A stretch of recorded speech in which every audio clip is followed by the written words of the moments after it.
You said yesterday you wanted to see from Zack the same thing that you saw from Trevor. Yeah. How'd you feel about Zack's performance?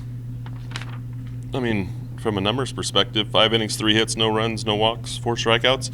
I thought he did really good with his secondary, and we've been challenging him to push the baseball down.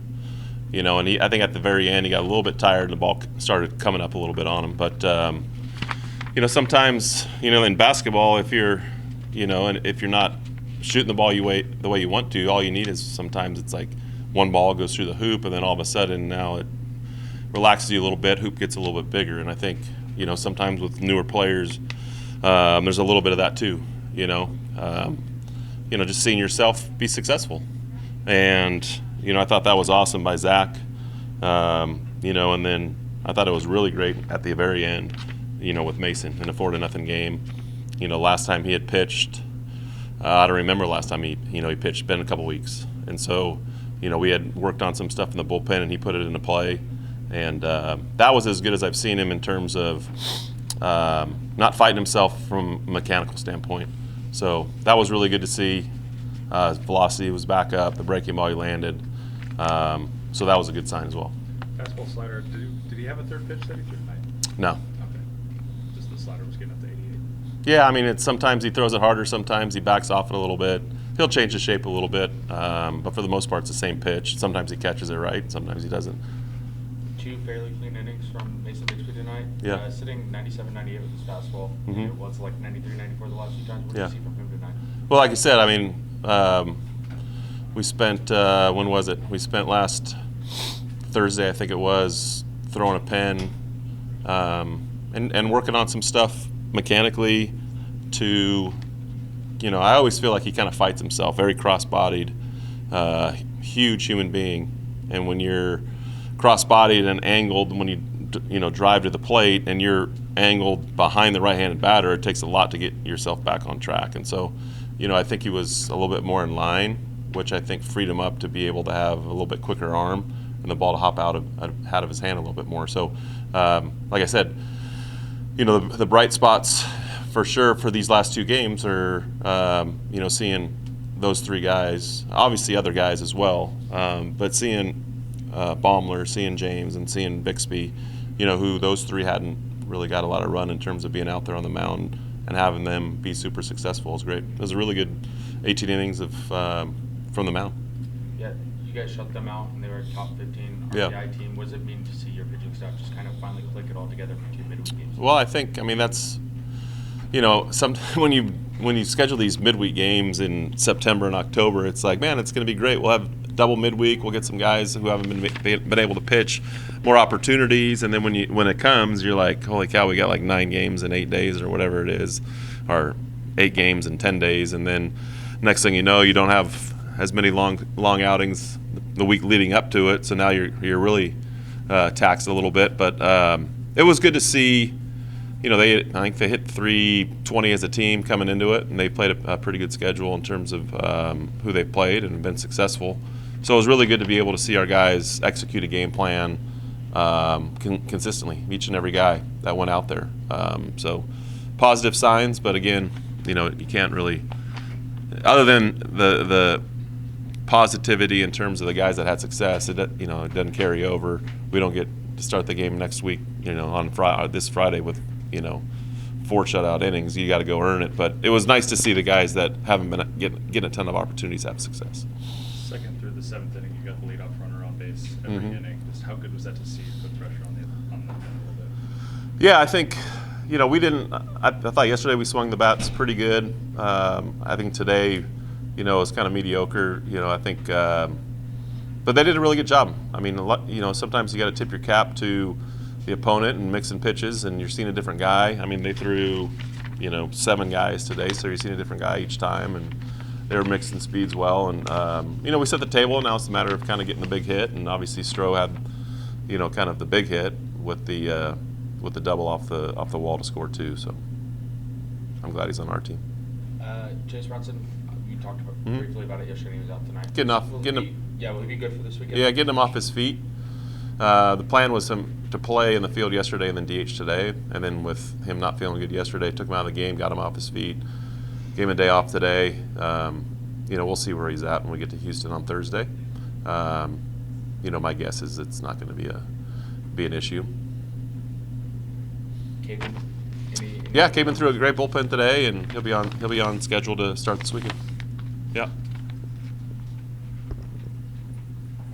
All right, Zack, walk us through your outing tonight. 5 good innings, shutout, 4 strikeouts. Yeah, I think we just had a really good game plan. It really helped that Baumler threw really strong 7 innings yesterday, and he kind of told me what I should do. Focus, work the ball down, work secondaries, and yeah, I feel like we just had a really good game plan going into it. You were known in high school for really just pounding the strike zone, throwing a ton of strikes, and we saw that again tonight. But Kirk said he's working on keeping the ball down with you. How do you feel that you're making progress in that regard? Yeah, it's been something I've been working in catch play, bullpens, just every single day, kind of trying to get a little bit better at. High school level, I didn't have to worry about as much, but we're facing really good teams right now, so just kind of work it into every day, and then it's starting to translate more in games. To see Trevor Baumler go out there yesterday and have the performance he did, that kind of fire you up leading into today? Oh, yeah. It gave me so much confidence.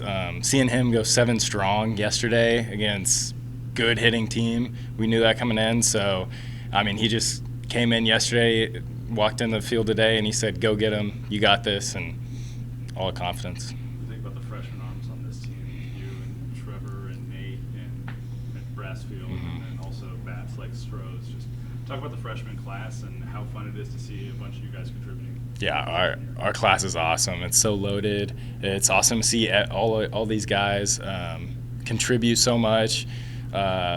With them in the summer, I know these guys really well. I knew a lot of them beforehand, and it's awesome to see so many people incorporated, and we're gonna be really good. Yeah.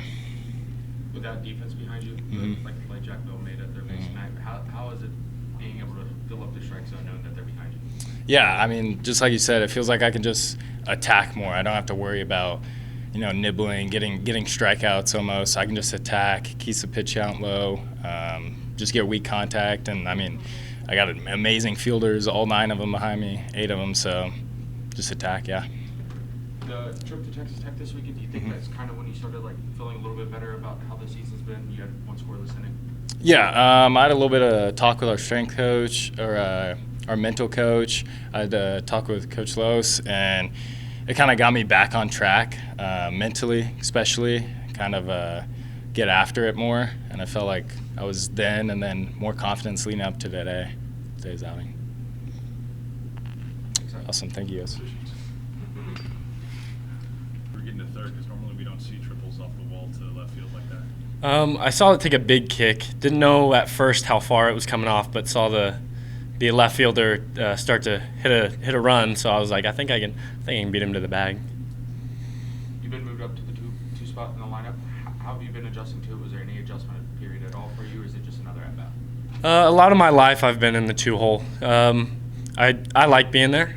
I like being to hit early in the games, and so it was a little bit of an adjustment just from where I was earlier in the season, but I think I've got onto it pretty well. You enjoy the opportunity to play a little center field midweek? Of course, yeah. I've always been a center fielder, and I just feel really comfortable out there. So it's been fun, but we need Brunson back, so I'm good and right. You didn't tell him you were going to come for a spot or anything? No. You're hitting .528 with Brendan, just scoring position this season, just absurd numbers. How much pride do you take in being able to just deliver when your team needs it the most?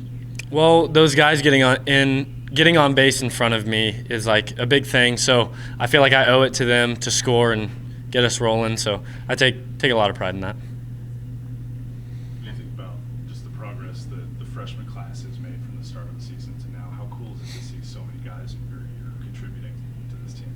It's great. We got a lot of competitors. Started off hitting a little slow, but once we got in our groove, we've done really well, and our pitching's just been great. How fun is it to be able to play the outfield with Noah Franco right next to you as well? Oh, it's great.